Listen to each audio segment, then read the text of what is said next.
Welcome everyone to Teaching Crypto, our second episode. We're both excited to be here. This is AZcrypto with MrFOMO. We are fortunate enough to have you guys back for episode number 2. Thank you for subscribing and liking and watching our first episode. If you haven't subscribed or liked, please do so today. That would really help us out. We had a lot of fun with the draft, but today we're going to talk about some very important steps to take in terms of not making mistakes that we've experienced over the first year. So we're going to guide you through, and MrFOMO is going to start out with something really important. Go ahead. And this is appropriate for your name. Yeah, MrFOMO, it's what I do. I FOMO, therefore I am. But the big problem is catching something when it's up, and then you're gonna go through the pain of riding it all the way down. You're gonna have to DCA. FOMO is the fear of missing out, and you get a lot of this. I mean, it's all over the world. This is something that isn't new because of crypto, but it's something that crypto has adopted as one of their acronyms. But the fear of missing out is something that happens all the time. But I've done it in crypto with a few projects. XLM was one of them that I bought. I think it was in March when it was near its all-time high, and rode it all the way back down, and then ended up harvesting for taxes. And then another one that I FOMO'd in on that I could have just waited for. We always say that if the pump is here, then the dump is near. So, just be patient. But one that I did that on was VGX. I caught it at 590 back in the early part of the bull run in 2021, rode it up into the sevens and then all the way back down. And I DCA'd hard through the summer and came back on it. But that's something you don't want to have to do. DCA is a great strategy if you have to use it when you're down, and it's a great strategy anyway, but it's painful to use it when you're down. It's painful to watch that profit loss column go into the negative. So it's one of those things that you really want to try to avoid. And then with some of our other mistakes that we're making, we can give you some more tips on how to avoid that FOMO, but that's really one of the biggest problems. I really agree with you. Would you say a lot of FOMO happens because of emotion rather than rationale? You're using your heart and your instincts versus really thinking about the decision. Yeah, and don't take out of the equation that gambler's mentality. Just thinking that something's due or something's hot, and you don't walk away from a heater. Take your profits when you can. And don't jump in on something that other people are taking profits on, because that's going to be the biggest problem. Is you're jumping in when a bulk of the people holding that are actually taking some off the table. You're going to lose out in that situation. And I'm going to follow what you said with something that's really similar. I'm going to talk about not being patient. I'm going to talk about, you have a coin, you've done your research, you like the coin, it's been consolidating, it hasn't been moving, and then some of your friends' coins are all of a sudden pumping. And to talk about FOMO, you get impatient, you sell your coins, you buy the ones that are pumping, and guess what happens? A few days later, they start to retrace. And maybe a week later, your coin starts pumping, and now you're FOMOing it back to a project you had previously bought. So the one thing is, you do have to be patient. Eventually, if it's a good project, it will pump. It will go up. But if you get jealous of other people because their coins are pumping, you sell yours and buy theirs, you're going to lose, because you're going to be buying at the worst times, and you're going to be selling yours at the worst time. So one of the main lessons I'm going to talk about is patience. And it might not seem like it goes well with crypto, but patience is actually really important. A lot of times it's not what you buy, but when you buy it. There's a big difference between getting Michael Jordan in the middle of his career with the Chicago Bulls versus getting the Washington Wizards Michael Jordan. You want the Michael Jordan that played for the Chicago Bulls at the old Chicago Stadium. It's appropriate because you got that Cubs hat on. You don't want the Michael Jordan that had gained 15, 20 pounds and was playing for the Wizards. Still a good player, but not the same guy. If a coin is at $4 and it was at $2 3 weeks ago, you should have probably bought it $2. You probably shouldn't be buying at $4. You probably want to wait for a retrace, and you don't want to sell your coin that you've done a lot of research on. Case in point, Luna had gone all the way down in the fours from the 20 area, and easily you could have sold during the dump, and now look where it is now. In order to get there, how many people had to give up on it and sell out for it to get down? Yeah. A lot of people had to give up. Yeah. But A now, lot of people sold, and a lot of people sold out of a 10x.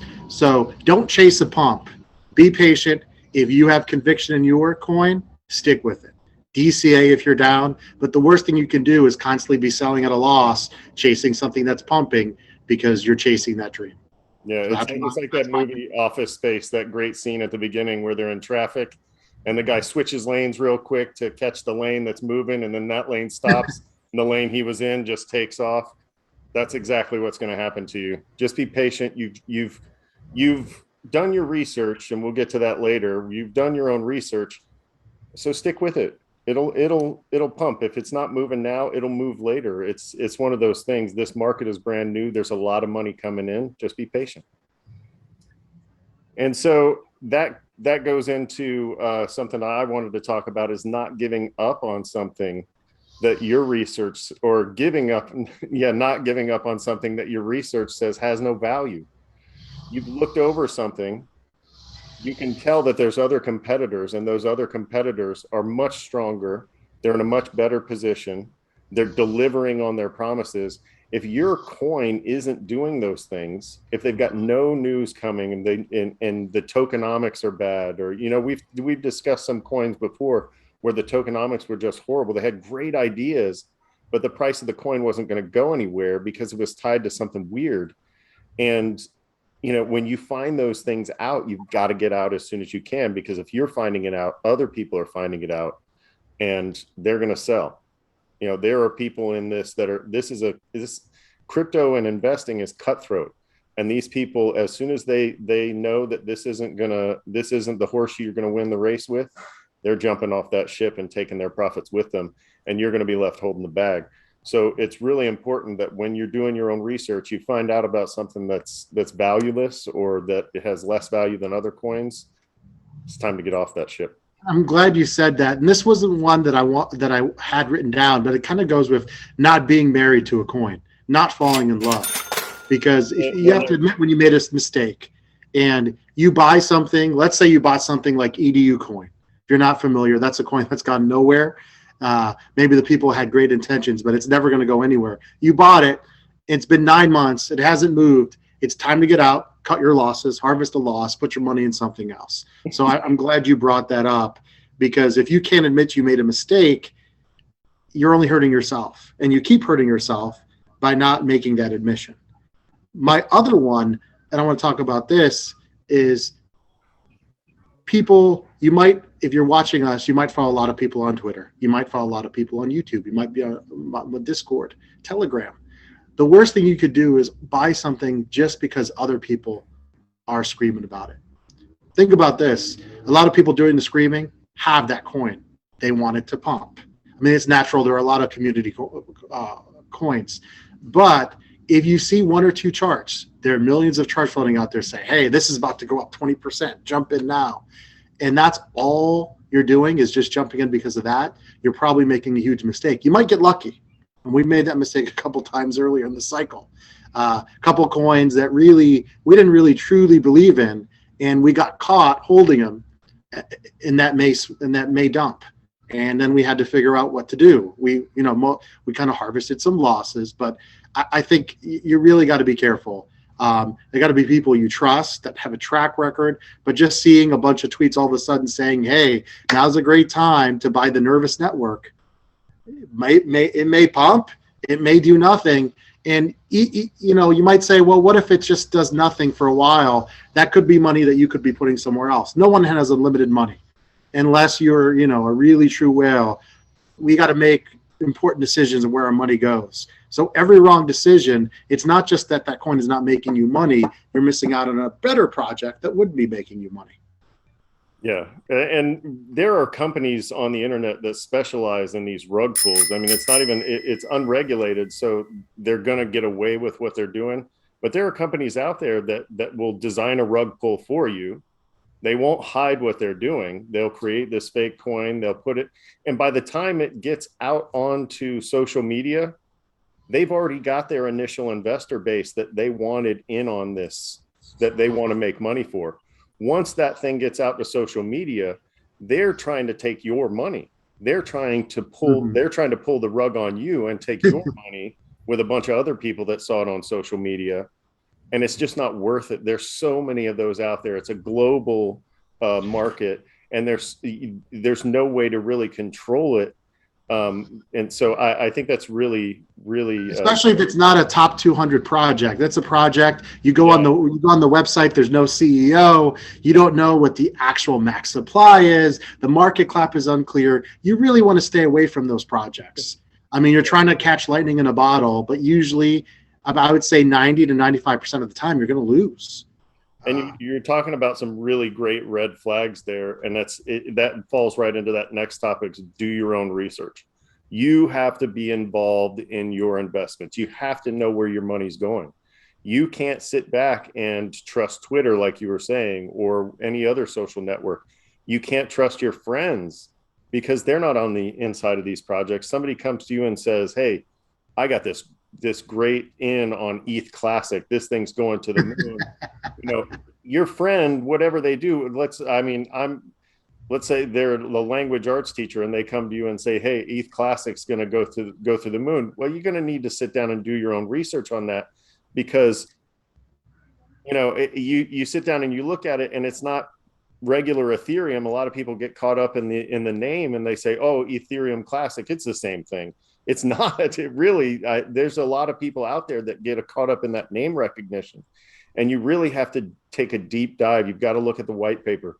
You've got to look at the news releases, and really not just the mainstream news. You got to get on Decrypt and, altcoinbuzz.io and these sites that other people aren't really on. And you've got to really do a deep dive on something, because you want to know where your money's going. Even in the regular stock market, I can't imagine somebody just saying, hey, I'm going to throw a bunch of money at this just because my friend said so. You've got to do your own research, and research is out there. It's not like 20 years ago where you actually had to go into these companies and do the kind of research, or go to a broker who could do that kind of research for you. You've got this at your fingertips now. Don't be bad at Google. Google is a simple thing to use, and the information is right there. You type in one of these coins and it comes right up. It even suggests it to you. You type in ETH Classic, it says ETH Classic crypto. You click on that, it takes you right to that list, and that's the thing at the top. It's not even a situation where you've really got to go chasing these things down the page or go to page number 2 or 3. You're going to find what you're looking for right there. So don't be bad at Google. Do your own research. Really take a deep dive and know where your money's going. And so that really brings us to my last one, which is buying during all-time highs for a coin, and when BTC is pumping. When BTC is pumping high, and it's been pumping for several weeks, that usually means there's a dump coming, like you said. You buy at an all-time high of a coin, you're probably going to end up regretting it, because you're going to end up buying high and you're going to end up stuck in the consolidation phase for a long time. Again, it's not the end of the world. You can DCA for a few months, but that's not when you want to buy. So it's kind of combined. It's not what you buy sometimes, it's when you buy it. You don't want to buy, like, for example, in a couple of weeks, if we're at 75K BTC, I wouldn't be buying an alt, because we're probably close to a retrace. And we're still at a BTC dominant market. When that retrace happens, your alt that you just bought, no matter how good it is probably coming down. And that's when you want to buy.